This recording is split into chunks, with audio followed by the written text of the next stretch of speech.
I was discussing last night the Bodhisattva doctrine in Mahayana Buddhism and comparing it or relating it to the two great tendencies in Indian spirituality: anti-worldliness or otherworldliness and world affirmation, and showing how the idea that the highest kind of a Buddha is in a certain way a non-Buddha. The highest kind of a Buddha is like an ordinary person.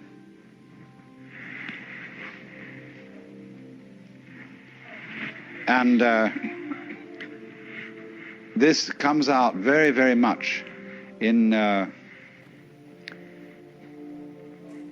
various tendencies in Zen, where, for example, all the painting peculiarly characteristic of Zen Buddhism in the Chinese and Japanese tradition is, as it were, secular.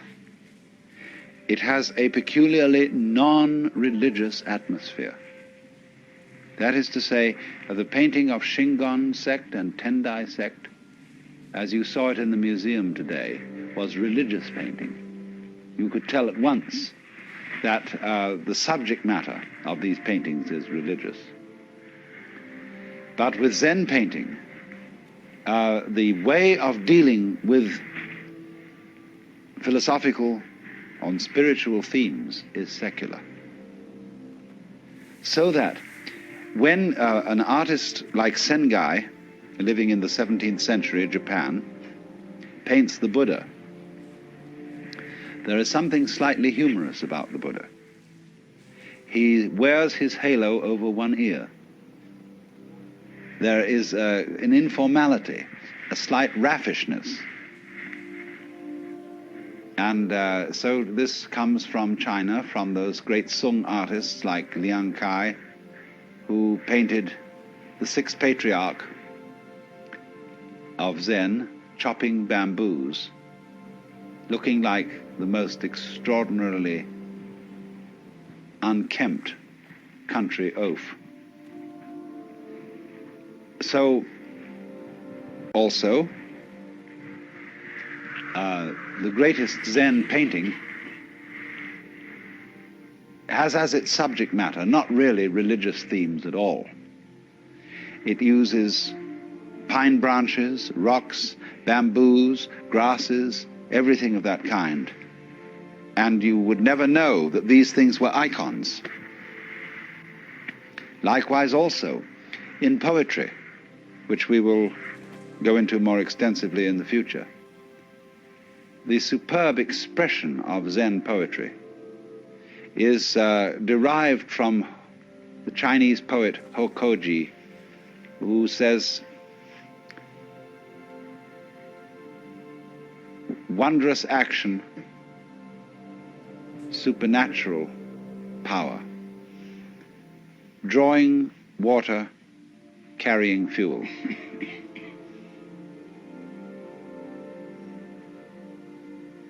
Now, that poem is a little bit too religious for Zen taste. And so, preferable to that is Basho's famous poem, "The old pond, a frog jumps in, plop." Plop is the only possible English translation for the Japanese mizu no otto, which means literally the water's sound. Plop. But that poem, you see, is a very high-style Zen poem because it has nothing in it about religion. There is a poem on the edge, which also was written by Basho, which says, "When the lightning flashes, how admirable he who does not think life is fleeting." You see, the flash of a lightning is a Buddhist cliche for the transiency of the world. Your life goes by and it disappears as fast as a flash of lightning. That becomes a cliche. So, all religion, all religious comments about life eventually become cliches. Religion always is falling apart and becoming a certain kind of going through the motions, a kind of imitation of attitudes, as if one would say, we've got a book called The Imitation of Christ. It's a terrible book. Because everybody who imitates Christ is a kind of a fake Jesus. So in the same way, there's all kinds of imitation Buddhas, not just sitting on altars made of wood and gilded, but just sitting around in monasteries. So one might say then that the highest kind of religious or spiritual attainment has no way, a sign about it that it is religious or that it is spiritual. And so as a metaphor for this, there was used in Buddhism from the very beginning the idea of the tracks of birds in the sky. They don't leave any tracks. And so the way of the enlightened man is like the track of a bird in the sky. And as one poem, a Chinese poem, says, entering the forest, he does not disturb a blade of grass. Entering the water, he does not make a ripple. In other words, there is no sign about him to indicate that he is self-consciously religious. And this goes too for the fact that his not having any religious sign is also not something contrived. It isn't like Protestant simplicity. You know, all those Catholics with their rituals and how dreadful and insincere that is.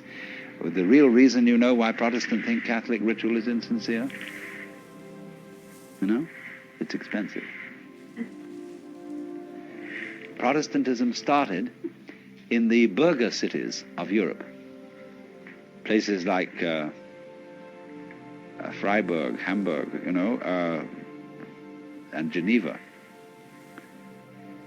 Because the merchant class, who were the foundation of the bourgeoisie, got annoyed because every time a saint's day came around, all their employees got a day off because it was a holy day and they had to attend Mass.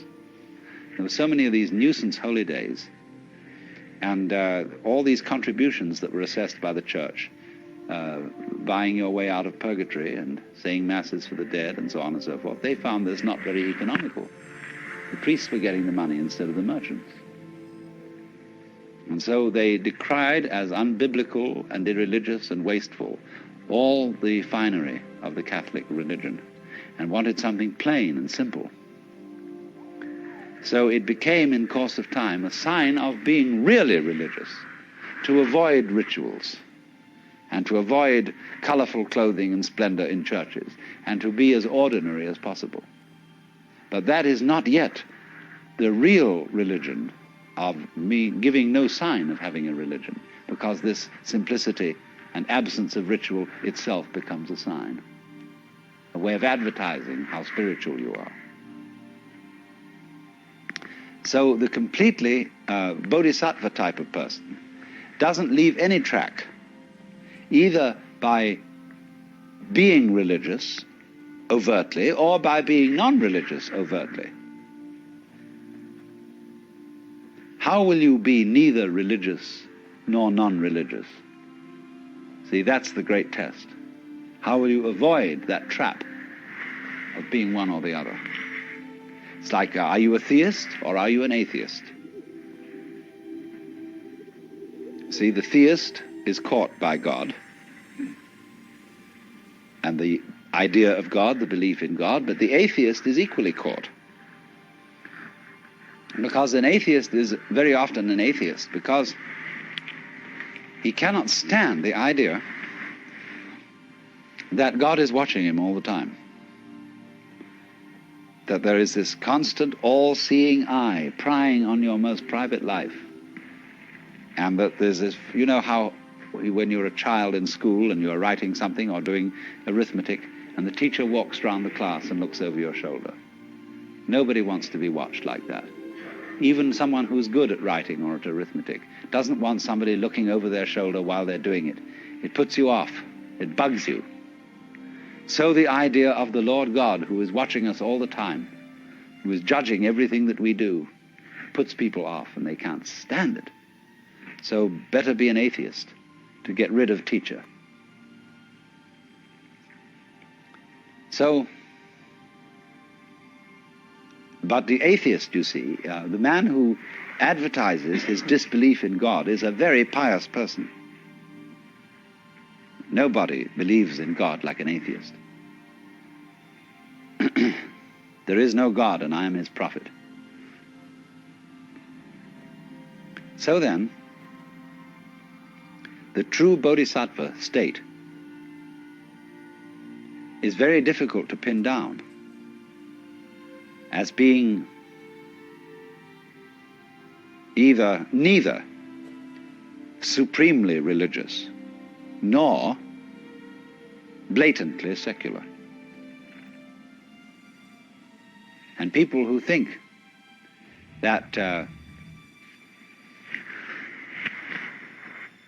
height of Buddhism or the height of Zen is to be perfectly ordinary have still missed the point, like the atheist has missed the point. But for this reason, then, there is an element in the art, the painting, the poetry, etc., which has been inspired by this kind of Buddhism. This kind of art where the subject matter is non-religious. Nevertheless, there is something about the way in which this non-religious subject matter is handled that stops you. And you know there's something strange about it. This is how I first became interested in Oriental philosophy and all that kind of thing. I had an absolute fascination for Chinese and Japanese painting, the secular painting, the landscapes, the treatment of flowers and grasses and bamboos. There was something about it that struck me as astonishing, even though the subject matter was extremely ordinary. And I just, as a child practically, I had to find out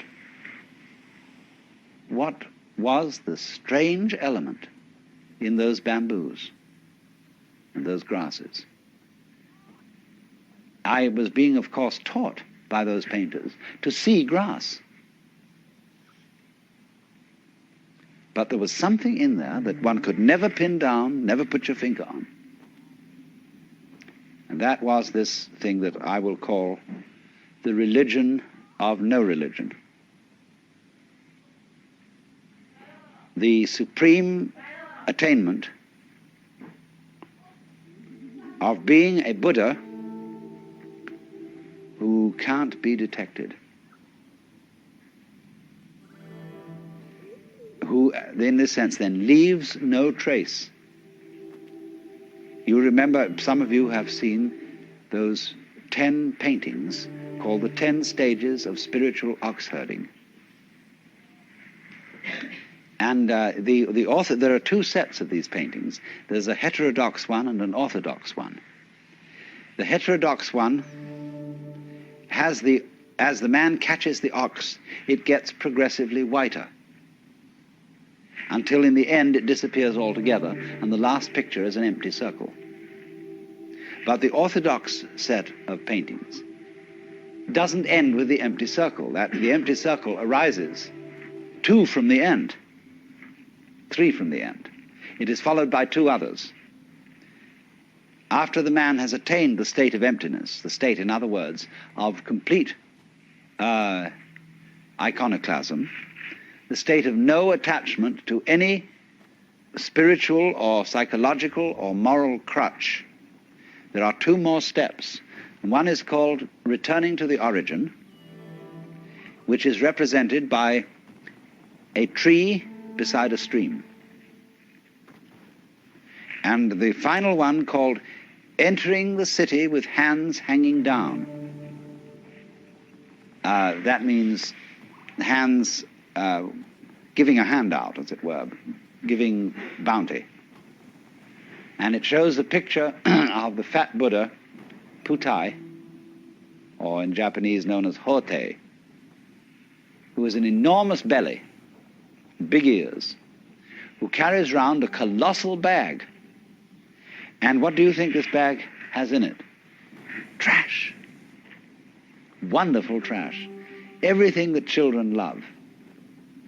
Things that everybody else has thrown away and thought of as valueless, this bum collects and gives it away to children.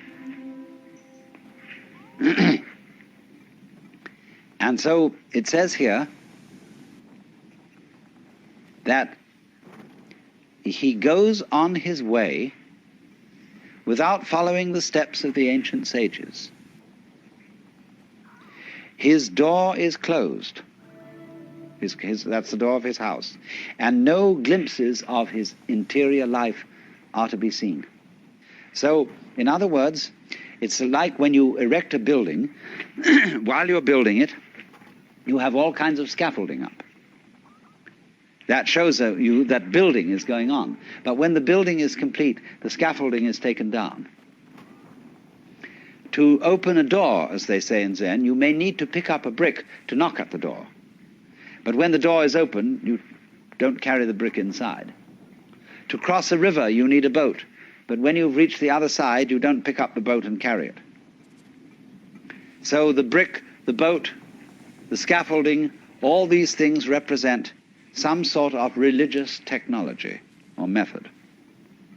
And in the end, these are all to disappear, so that the saint will not be found in church.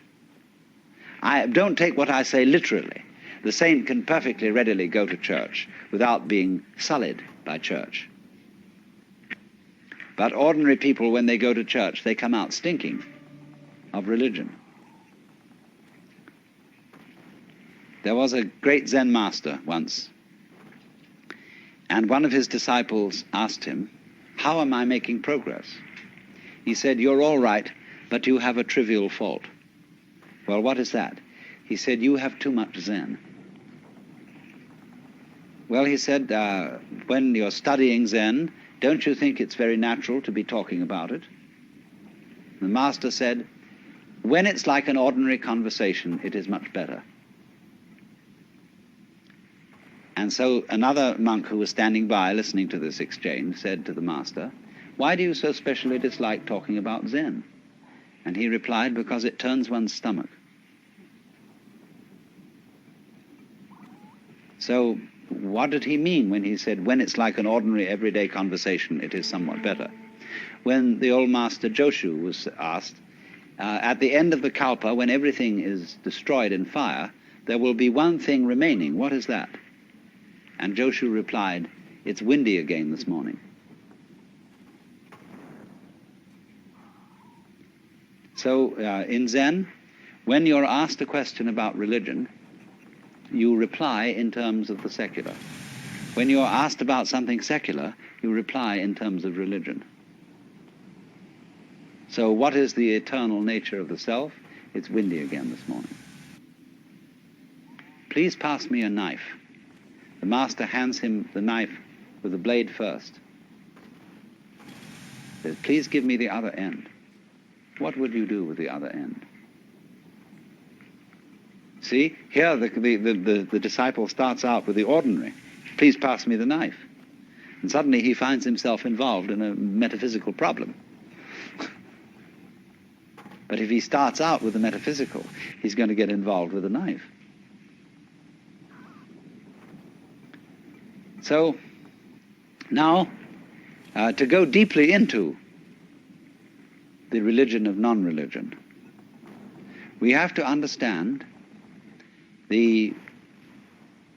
what you might call the final ultimate attainment of Mahayana Buddhist philosophy. And this is contained in a school of thought which is called in Chinese Hua Yan and in Japanese Kegon. Kegon is the intellectual foundation for Zen. And there was a great Chinese master by the name of Shumitsu, who was simultaneously a Zen master and the fifth patriarch of the Huayan sect. Hua, it means flower. Yan, garland. The garland of flowers. And it's all based on a Sanskrit sutra called Avatamsaka. This is called simply, in Japanese, Kegon Kyo. A very big sutra. And the subject matter of this sutra are what are called the four Dharma worlds. And I must explain what these four worlds are so that you get the point.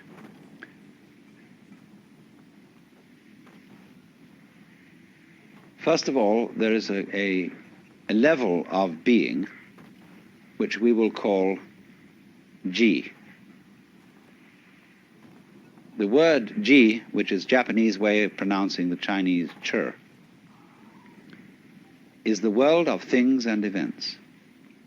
What you might call the common sense world, the everyday world that our senses normally record.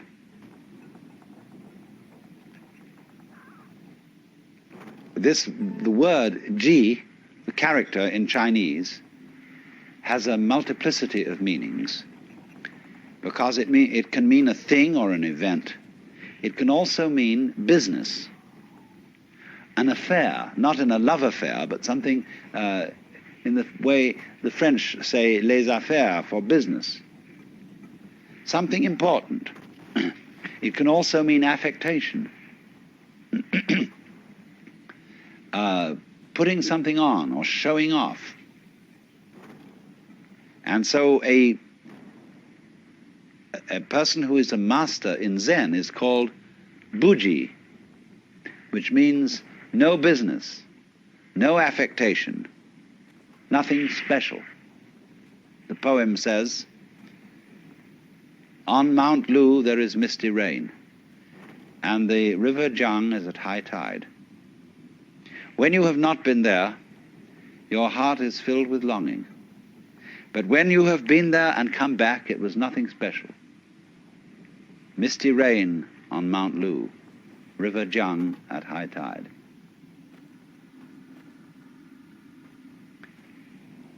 But this nothing special is not a way of putting something down. Do you see that? I could say, well, it was nothing special. It didn't really amount to anything. That's one way of saying it was very ordinary. But Buji, just as it doesn't mean it was very ordinary, in the same way that the person who has no religion is really the most religious, you do see? He's not just a common, ignorant moron. He looks like one, but he isn't. And you have to know what he knows in order to see that he isn't and to recognize him for what he is. So nothing special, Buji. It doesn't stand out. It doesn't, as we would say it doesn't stick out like a sore thumb. So the world of Ji then means generally the world of particulars, the world of multiplicity, the world we ordinarily feel we're involved in. So that's the first world. The second world is called the world of Ri. Now, Ri, in Chinese, Li, is, as I explained to you when we were discussing the idea of the law of nature. The character means the markings in jade, or the grain in wood, or the fiber in muscle. But in the Huayan philosophy, the word ri means the universal, underlying all particulars, the one underlying all multiplicity. The unitive principle as distinct from G, which is the differentiation principle. So, as it were, it's like this. When you see into the nature of this world, you start from G. You start from noticing all the particular things and being baffled by their multiplicity and dealing with the multiplicity of things. But as you go into this, you discover, as you understand things, what do you mean when you understand things? It means you become aware of their relationships to each other, and eventually you see the unity behind them. And it is as if the multiplicity of the world dissolved into unity.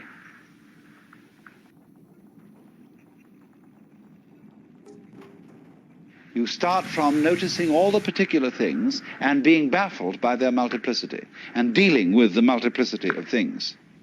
But as you go into this, you discover, as you understand things, what do you mean when you understand things?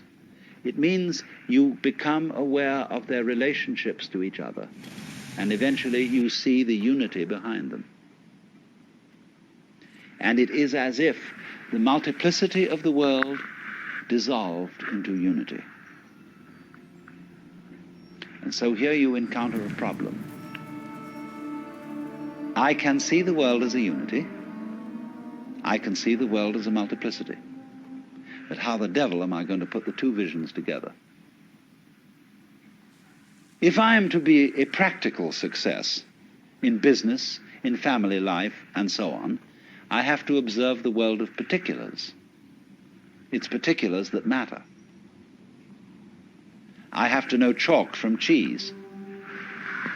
But if I become a saint, a monk, or a hermit, then or even perhaps a poet or an artist, I will forget about the practical matters and contemplate the unity, the secret meaning underlying all events.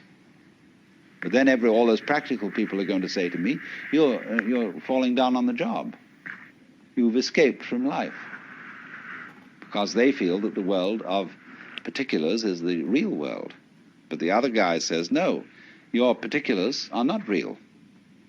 You make a success of things, yes, but it's completely temporary.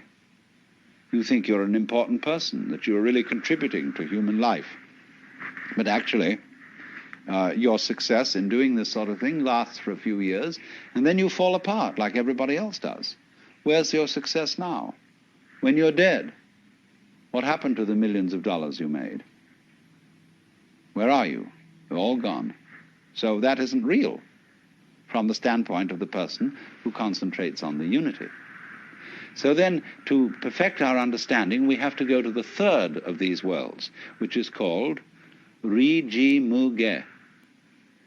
Now, that means between Ri, the unity, and Ji, the particulars, Mu, there is no, Ge, block. That means the world of the universal and the world of particulars are not incompatible. Let's take two very different things and see how they can be united. Take shape and color. Never in a million years can you, with a black pencil that can draw shapes, make red.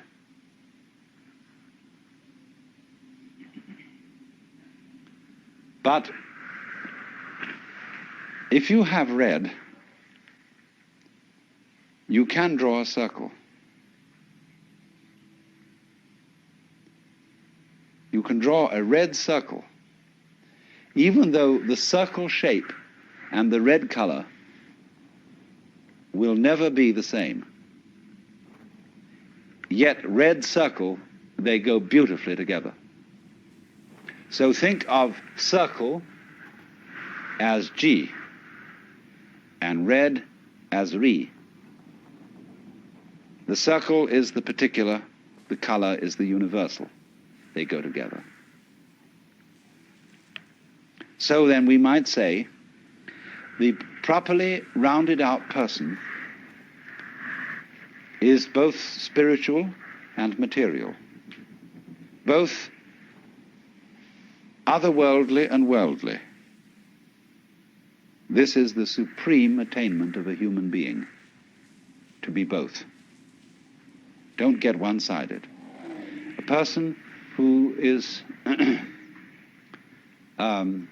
what you might call just a materialist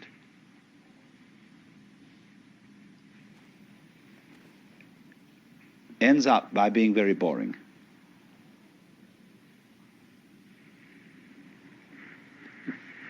It's, you know, you can live the successful life of the world and you can own every kind of material refinement. You can have the most beautiful home, delicious food, marvelous yachts and cars and everything. But if you have no touch of mysticism, it eventually is all perfectly boring, and you will get tired of it. Then on the other hand, there are people who are purely spiritual, and they live in a kind of dry world where all luxury has been scrubbed away, and they are very intense people. When you are in their presence of a very spiritual person, an excessively spiritual person, you feel inclined to sit on the edge of your chair. You are not at ease, because you know the eye of judgment is looking through you and going down into your very soul and finding that you're just a scallywag after all. And here's this absolutely sincere, this dreadfully honest and unselfish person. This is something which is always puzzling to people brought up in a Western environment, because great spiritual people are often very, very sensuous, because they can't be materialists in the ordinary sense. They can't be straight, open sensualists, because for them the world is too wonderful for that. Any human being is too marvelous to be treated as just a kind of sexual object. They may be very much a sexual object, but so marvelous, you have to stop with it and really go into the whole of that marvelous, wonderful personality.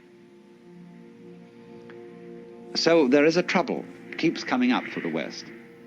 When you go to church and you suddenly go to a church where there's a marvelous clergyman, and you think he is the very exemplar of life, and you idealize him, and then suddenly there develops a frightful scandal that he has an affair with his secretary, and you think all is lost, that the faith has been sold out, that everything's going to rack and ruin, because he was not purely spiritual. And he himself may be terribly confused and worried about this, because in our world, you see, we make the spiritual and the material mutually exclusive. But ri-ji mu-ge, this third world, means that between the spiritual and the material there is no obstruction.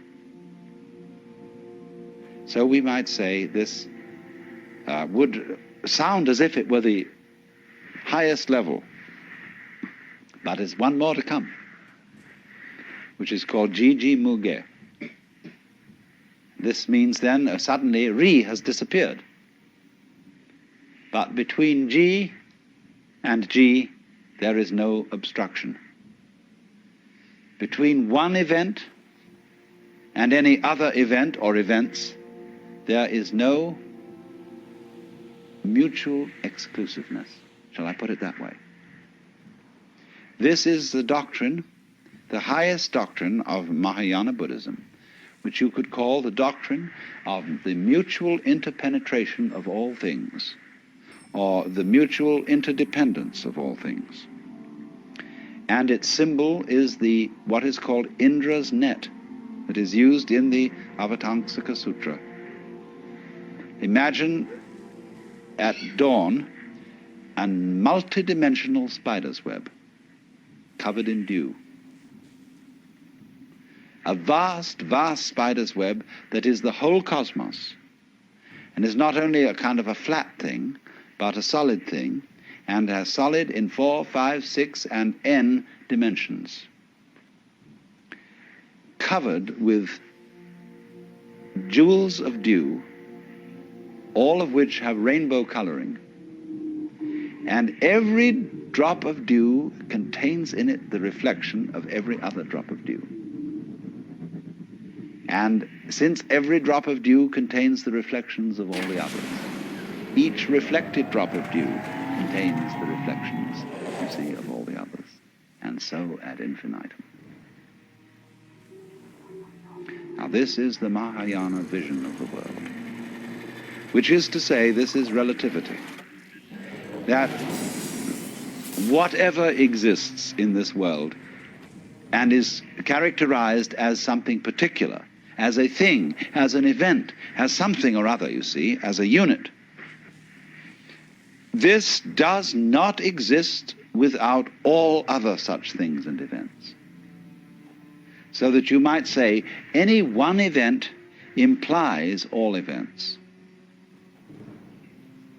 And all events, the total universe, past, present, and future, depends on every single member. In other words, you may say, I can understand that I depend on this whole universe. There could not be me unless there was everything else. It is harder to see the corollary of that the whole universe depends on you. You might say, well, how can that be? Because I come into being, and then I go out of being, and before I was born, I'm sure the universe was here, and after I die, I'm sure it will go on. How can you say then that the whole thing depends on me? Very simply, it depends on supposing you're dead, and we're talking about someone in the past. Let's say we're talking about Socrates. And I'm going to say, this whole universe depends on Socrates. I may put it more exactly. It depends on Socrates having existed. You see your parents now. Some of your parents may be alive, but some of your parents may be dead. Without your parents, you would not have come into being. So you depend on your parents, even when your parents have gone. So everything, even when you disappear, the universe will still depend on you, on your having been here. Or if you have not yet arrived, it depends on your going to be here. So we can say, obviously, going back to Socrates, the fact that Socrates existed tells us something about the kind of world we're living in. This world once Socratized. And that Socrates and his wisdom was a symptom of the kind of universe we're living in just the same way as I showed you that an apple is a symptom of a tree, a certain kind of tree. It tells us something about that tree, what it functions, how it produces things.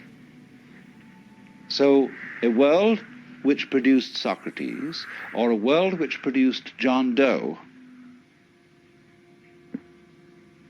who was nobody in particular, and nobody ever remembered him or thought to write his biography. Nevertheless, for all his obscurity, the whole universe depends on him, and it depends equally on every fruit fly, every gnat, every vibration of every gnat's wing, and it depends on every last electron, however brief its manifestation may be. So that what this is saying is that everything that there is implies everything else. And all those other things, collectively, in their totality, which we call the universe, in turn imply each individual object, event, and so on. That's the meaning of Indra's net. So that this is called in Zen to take up a blade of grass and use it as a golden Buddha 16 feet high.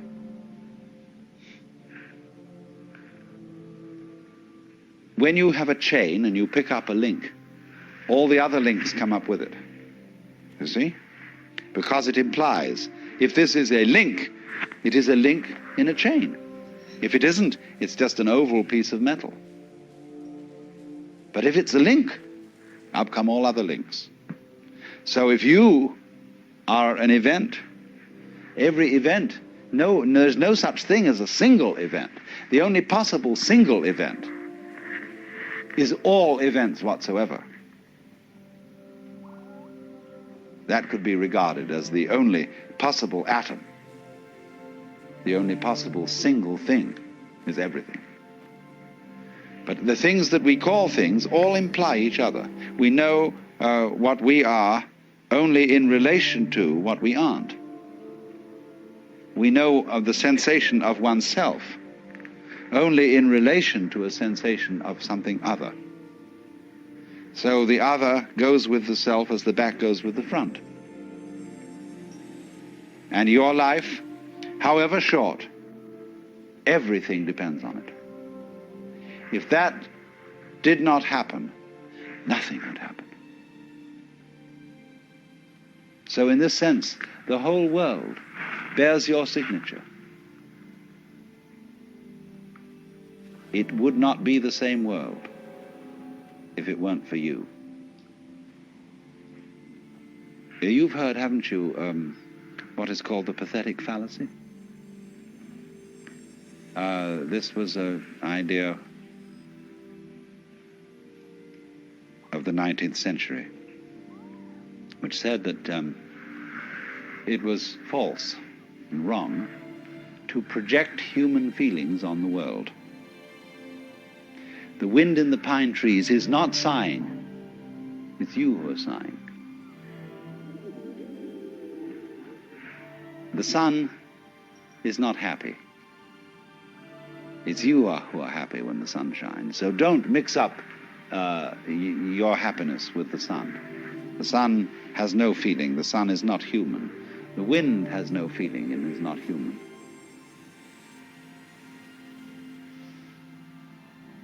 The poet says, the moon doth with delight look round her when the heavens are bare. And the logician says, no, the poet looks round with delight at the moon in the bare heavens. How awful. I mean, if that's the point, you see, better not say any poetry, just have prose. But actually the moon does look round with delight when the poet looks round with delight, because the world of which one symptom is the moon is the same world of which another symptom is the poet. They go together. A world where there is a moon implies a world where there is a poet. A world where there is a poet implies a world where there is a moon. So in this sense, the moon can be said to look round with delight through the agency of the poet. Because you can't separate poet and moon. Just as you can't separate head and feet without destroying the unity of the body. So in that sense then, this whole world is a human world. And we should not take the silly attitude or philosophy called the philosophy of the pathetic fallacy, which says outside our skins it's all inhuman and dumb and blind force, and only inside the skin is there the human world. All this world is human because it depends not only on the existence of humanity in general, but on the existence of Mary Smith in particular.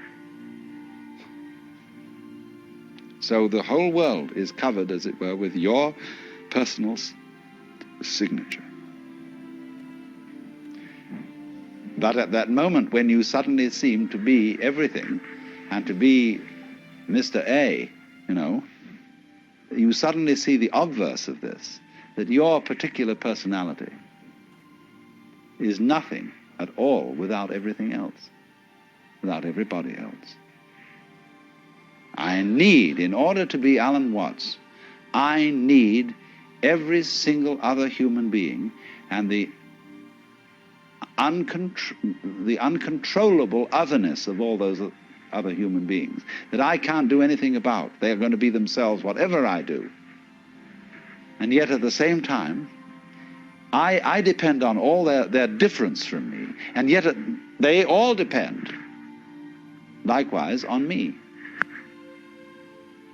So that I'm in a very funny position. The moment I would be egoless and say, I'm nothing without you, then suddenly I find I'm the kingpin. They all depend on me. Then suddenly, when I get swelled-headed about being the kingpin, I find I'm nothing at all without them. So everything keeps going blip, blip, blip, blip. In other words, the moment you think you've got it in one state, it transforms itself into the other. That's the Jiji Muge. Now, in Jiji Muge, you see, you've got a vision of the world in which everybody is boss and nobody is boss. There is no one boss who governs the whole thing. It takes care of itself. It's a colossal democracy. But yet every man and every uguisu and every snail is king in this world. And at the same time is commoner. And that's how it works. And there is no great king, although in Hinduism they have an idea, a very strange one to us, called Ishvara. Ishvara means the supreme personal God, the top being in the Deva world. And many Buddhists believe that there is such a God. There is a ruler of the universe, but he is lower than a Buddha, because in the course of the endless cycles, Ishvara will dissolve into nothing. All gods, all angels are within the round of being.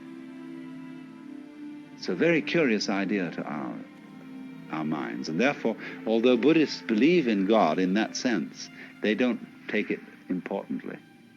There are no shrines in Buddhism to Ishvara.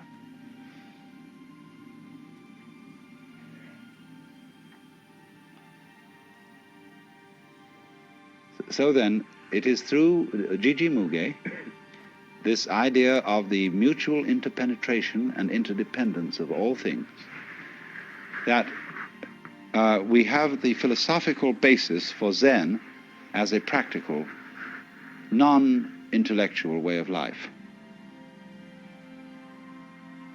Because of the realization that the most ordinary event, the charcoal brazier, the mat, soup for dinner, sneezing, washing your hands, going to the bathroom, everything, all these so-called events, separate events, imply the universe. So this is why Zen people will use the ordinary event to demonstrate the cosmic and the metaphysical. Only they don't rationalize it that way. To see infinity in a grain of sand and eternity in an hour is still Riji Muge and not Jiji Muge. Jiji Muge is when you offer somebody the grain of sand, for God's sake, stop thinking about eternity. Here's just the grain of sand. There is no difference between the grain of sand and eternity. So you don't have to think about eternity as something implied by the grain of sand. The grain of sand is eternity. So in the same way exactly, our sitting here at this moment is not something different from nirvana. We are nirvana as sitting here exactly like this, you see. So you don't have to say any philosophical comment on the grain of sand or on our sitting here. That's called legs on a snake or a beard on a eunuch. You put legs on a snake, you see, and you embarrass the snake in its motion. And a eunuch doesn't need a beard. We would say in our idiom, don't gild the lily. Or Zen would say, don't put frost on top of snow. So all what you might call specifically religious activity is legs on a snake. Eventually, this is going to be eliminated, just as eventually we hope that government will be eliminated and will become unnecessary, because every individual will be self-governing and therefore relate properly to his brother, and the state will vanish. So too, at the same time, the church will vanish. And that's why in the book of Revelation, in the New Testament, it is said that in heaven there is no temple, because the whole place is the temple. So when we achieve the fulfillment of Buddhism, there is no Buddha, no temple, no gong, no bell, because the whole world is the sound of the bell. And the image of Buddha is everything you can look at. So a Zen master was asked, mountains and hills, are they not all forms of the body of Buddha? And the master replied, yes, they are, but it's a pity to say so.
It is fascinating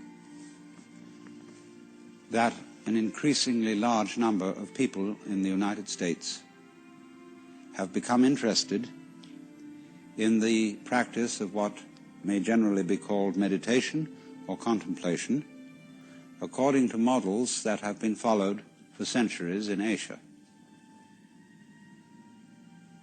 And one of the reasons for this is that the religions which are generic to the West, Judaism, Christianity, and even Islam, are more talkative than contemplative. In other words, when you go to a church service, if you're a Protestant, you expect the main event to be the sermon, and also the minister's prayer, offered more or less spontaneously, telling God how to control the universe. And if you're a Catholic, you expect the Mass, which has now been translated into English so that everybody can supposedly understand it, and has thereby been degraded from what Hindus would call mantra, the use of sound for meditation to a merely instructive affair. We are very verbose in our religion. And because of that, it's all words, words, words. And only rarely does this help us to transform our consciousness. And this is more and more people are realizing is the important thing. Because we discover this, that our extremely powerful technologies are magnifiers or amplifiers. When we do what we will, what we think we desire with technology, we are, as it were, blowing up our image of ourselves to enormous proportions. And many of us are beginning to realize that we don't like it. We discover ourselves to be beings that are hostile to the environment and that are bent on dominating it to the point of destruction. That we don't feel at home in the universe. We feel that our skin, at the very least, is a boundary between a palpitating, sensitive consciousness that's terrified of what's outside the skin and terrified of a good deal that's inside it, like bacteria and cancer cells, weak arteries, cholesterol, what have you. So we have this strange thing that Lancelot White called the European dissociation, the feeling of oneself as a prisoner, involuntarily so, in a hostile world that does not give a damn about our egos. And therefore, when news comes from all about, whether it be from the Orient or whether it be from experiments with psychedelic drugs, when news comes that this feeling of our own existence may be a hallucination, people prick up their ears and would like to know, is there some other mode of consciousness which one can be in, which is not this alienated mode? Because we feel, I think many of us, very, very strongly, that if there is such a place, we would like to be there. That, of course, entails difficulties, which we shall go into. But this is the starting point of the fascination for yoga, for Zazen, and also for the Taoist forms of meditation, which are much less known.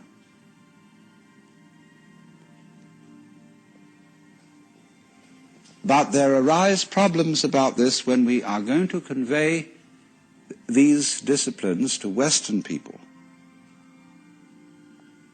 Because Western people who are interested in things of this kind are apt to be very interested. Whereas on the other hand, in cultures where things of this kind have been known for thousands of years, there is a tendency for them to become rather rotish. And therefore, the way of teaching these disciplines, which many Asian teachers use, are designed not for mature adults, but for relatively young people who are not interested in learning them. In other words, when a kind of religion, let's take the case of Zen Buddhism, or in Chinese it is called Chan, when after some years pious people have followed these disciplines and learned to enjoy them, they have a way of telling their children that you ought to enjoy this too. See?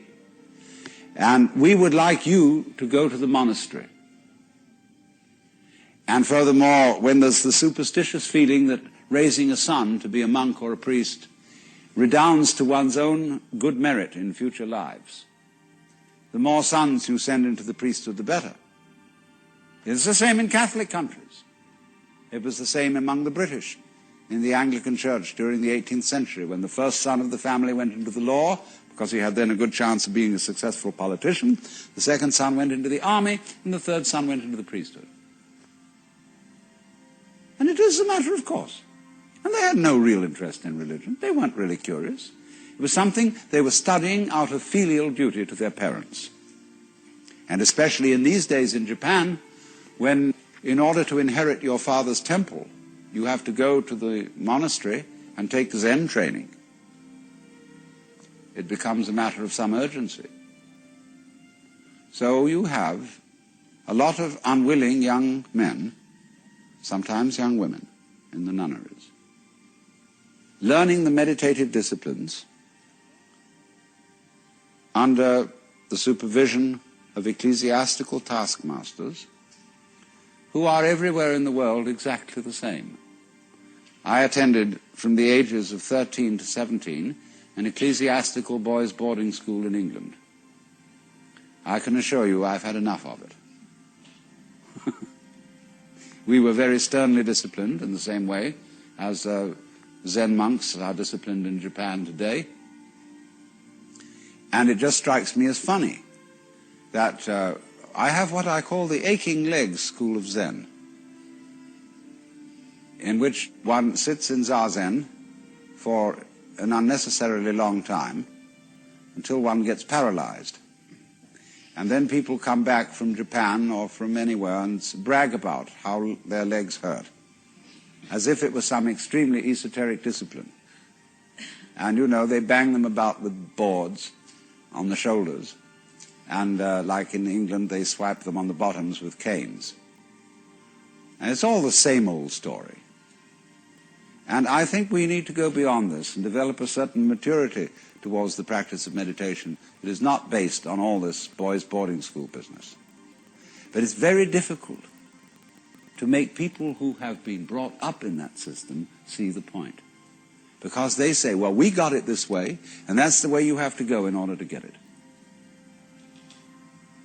So we have discussed this matter, and we feel that there can be an approach which does not insult the dignity of interested Western adults. Oh, some people love to have their dignity insulted because they think it's good for them, because it's going to subdue their egoistic pride. But nothing is more egoistic than the project of subduing your egoistic pride. We can read it straight out of Zhuangzi in the dialogue between Lao Tzu and Confucius.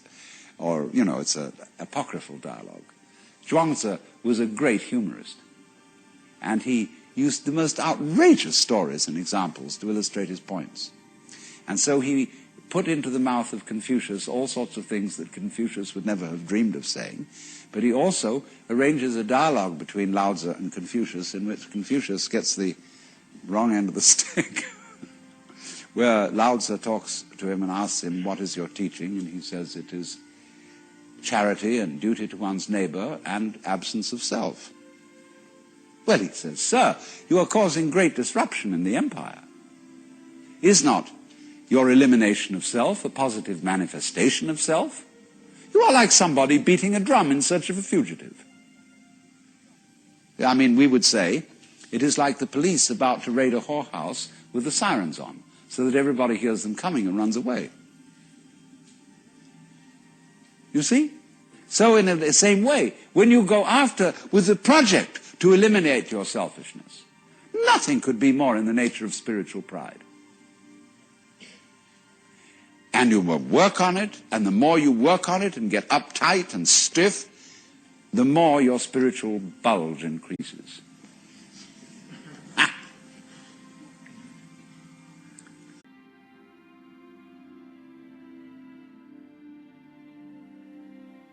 This doctrine.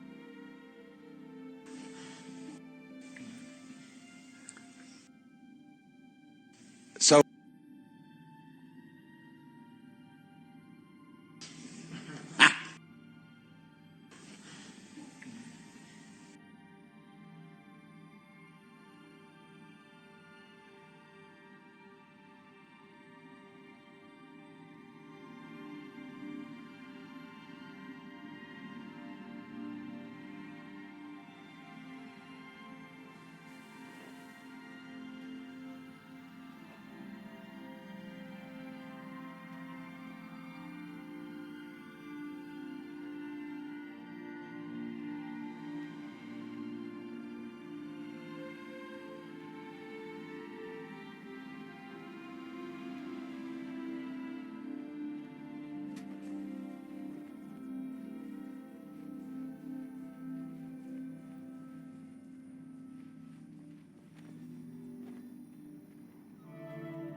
So in the Taoist doctrines, there is a principle called Wu Wei.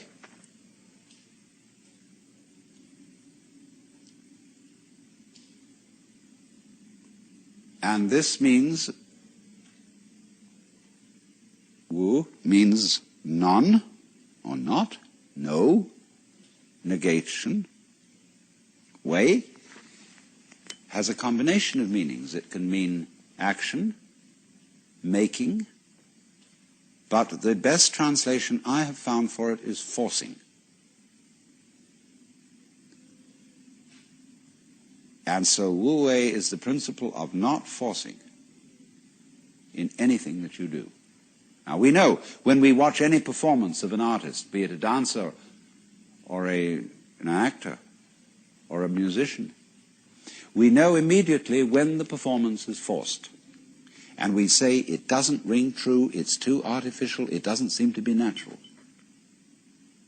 Many people who study the Taoist doctrines think that Wu Wei means do nothing, in the sense of laissez-faire, be lazy, always be passive. It doesn't mean that. There is a time for action. When you study judo, you use muscle only at the right moment. When your opponent is hopelessly overextended and off balance, and you add a little muscle to it and you throw him across the room. But only then. You never use muscle at the wrong moment.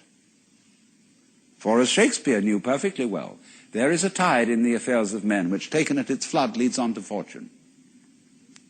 And so Wu Wei is based on knowledge of the tide, the drift of things. Get with it. Wu Wei is the art of sailing rather than the art of rowing. So, if you say now, one of the most famous sayings in the Lao Tzu book is superior virtue has no intention to be virtuous, and thus is virtue. Inferior virtue cannot let go of virtuosity, and thus is not virtue.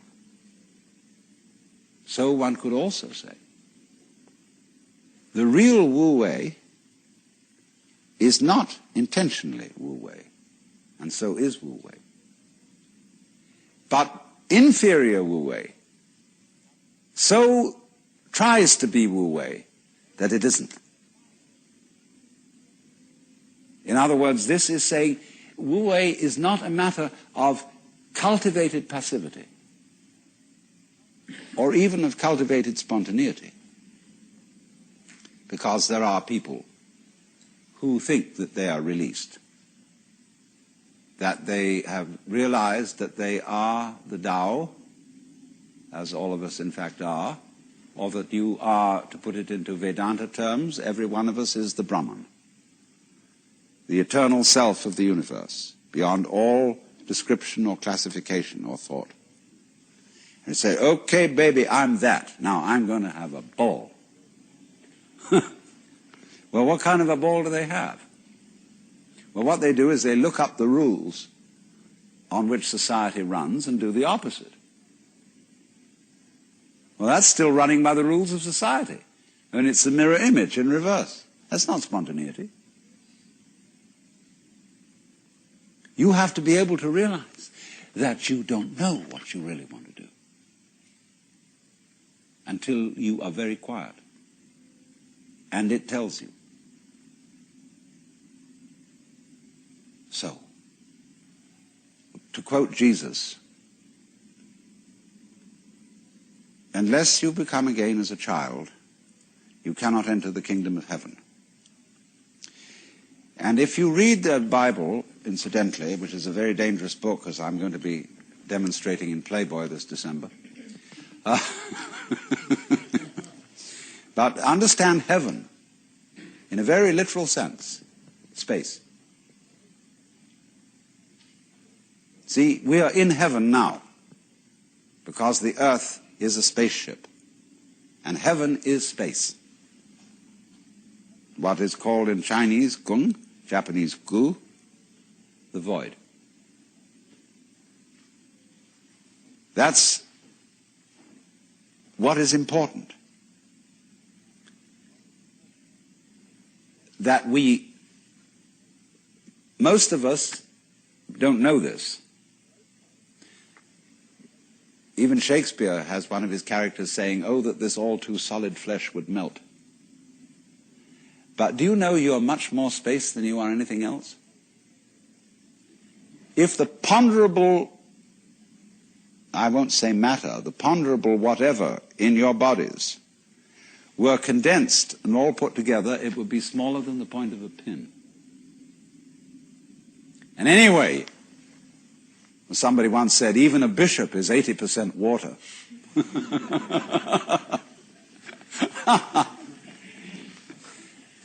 We are airy nothings. So space is somehow very, very fundamental. We'll go into this in further way. But we understand that heaven is space.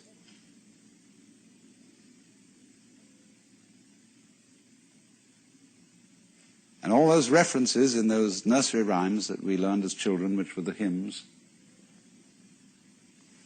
about heaven. Always we're talking about thrones and crowns and harps and streets of glass. Crystals, transparencies, space. It comes down to space always. Space, which nobody can define, nobody can imagine, appears to be nothing, is the foundation of the universe.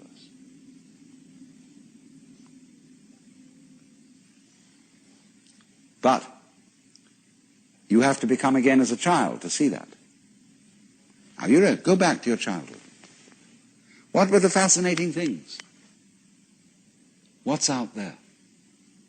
What's beyond the stars? How long does it go on? And Mama said, it goes on always and always and always. The child wonders. He's excited that this is something that never ends. Then the child asks about time. How long ago is long ago? Well, the Bible says that in the beginning God created the heaven and the earth. Well, what did God do before he did that? Well, as one person said, he sat up thinking punishments in hell for people who ask silly questions. But still, that is only a joke. And the child thinks of God going back and back and back forever, with never beginning. So in the same way you think about death. Go to sleep and never wake up. Never. Whew. Why, it would be as if you never had existed. Not only you, but everything else. Which is, of course, the way things were before you were born. I mean, just turn it backwards. You know, how about waking up after having never gone to sleep? That's quite a thought. There's something fishy about it all. Ichthys, Jesus Christos Theou Ios here, the fish.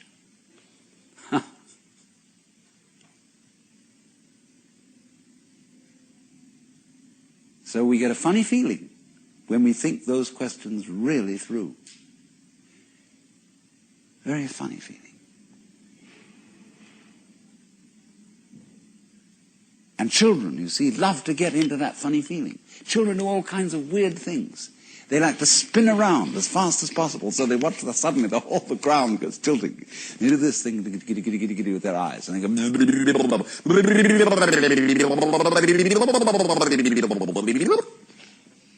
and they make faces and test out their bodies in all sorts of funny ways, because they know from the beginning that the world is weird. A strange thing. Because everybody knows what it's all about, only they won't admit it. Being brought up is being taught not to admit it, which you know very well.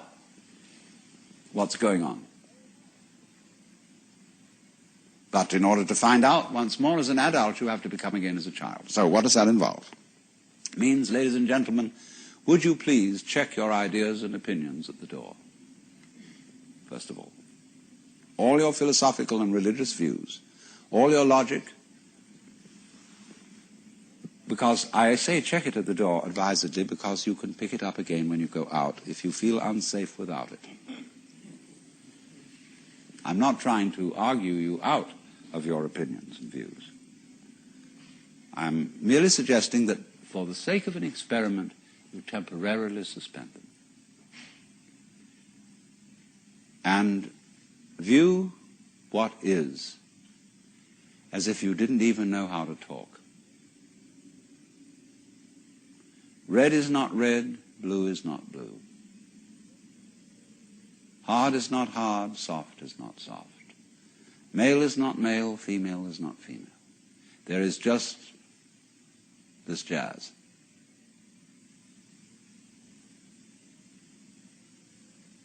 It will not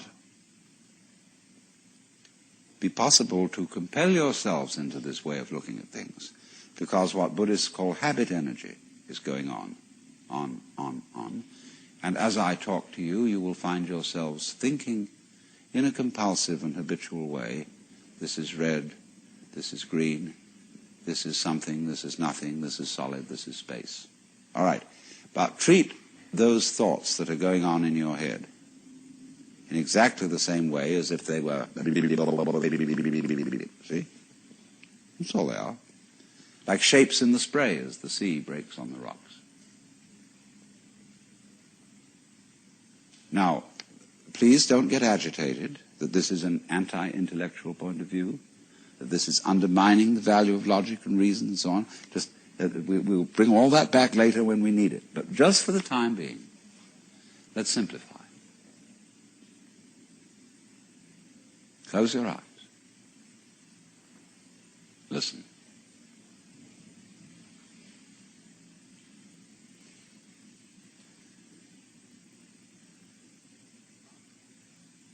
What is?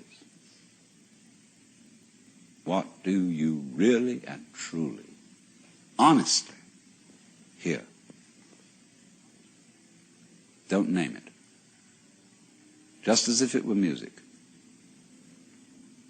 Classical music.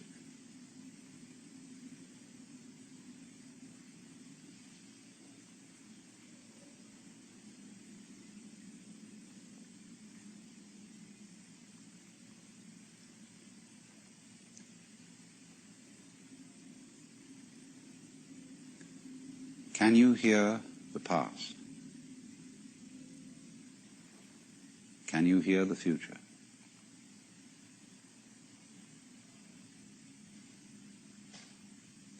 Can you hear the listener?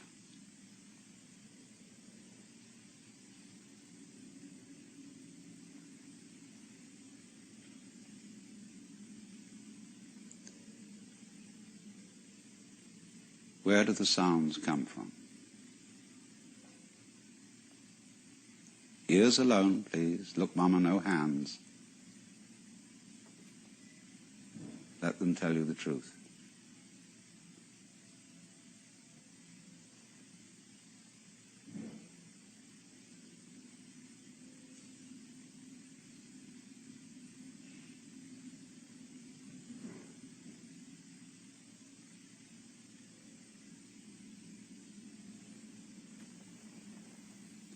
You may be talking to yourselves. Don't try to repress it, as I said. Just disregard it. That happens. It's like an itch.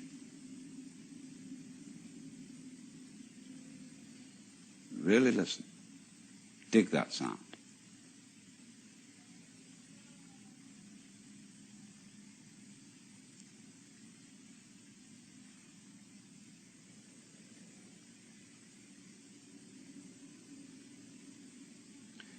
Now, that's the easiest way to begin into meditation. For most people. We're all different, of course, and there are different things for different people's temperaments.